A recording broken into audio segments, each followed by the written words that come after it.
you will be in a position where you've been able to outcompete someone, and now perhaps you may not.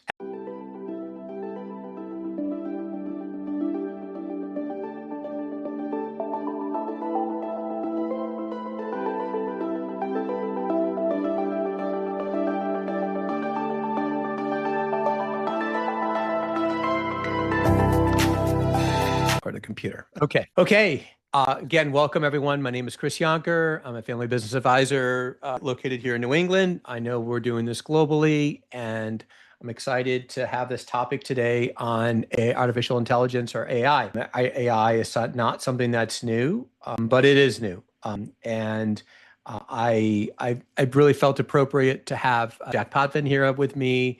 I've gotten to know Jack over the last, I don't know, Jack, several months now. We've created a relationship. Who happens to be here in New Hampshire, but I kind of chuckle because he could be anywhere globally.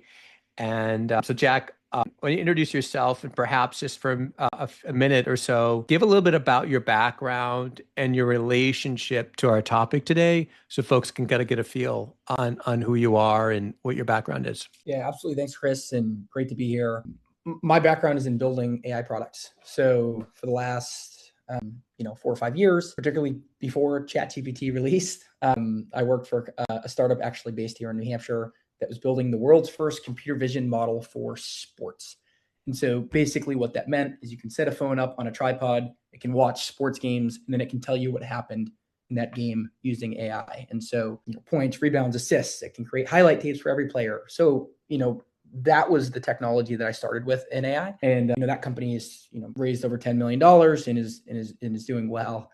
And so I've just gotten this, I got in a way lucky that, a year after I was kind of working on some of this stuff, ChatGPT release, large language models is obviously, taken over. And so was head of product at that company named Sports Visio AI, and got to lead a team of engineers.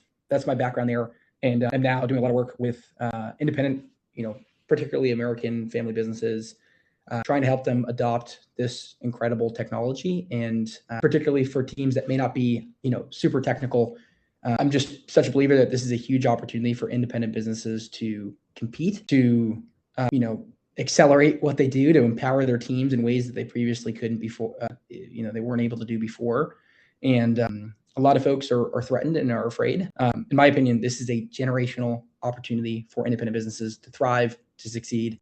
And a lot of us are able to be more nimble than a lot of these larger corporations are. And so, again, that'll be a constant theme through the conversation today is, AI is absolutely a huge opportunity for everyone who's on today. Yeah. I think one thing that kind of got me really encouraged from meeting you early on was your drive and passion and relationship to looking at the family business space, and how family business have really been able to outperform non-family companies in most industries for a lot of reasons.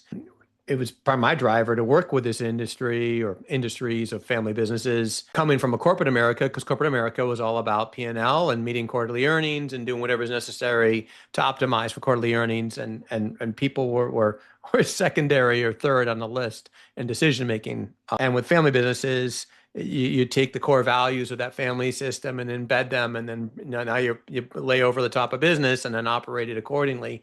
Many of the families we work with will do things often to sacrifice revenue if it's best for the family system, if it's best for the employees, if it's best for the marketplace, if it's best for the legacy of what they're trying to accomplish. So they operate differently.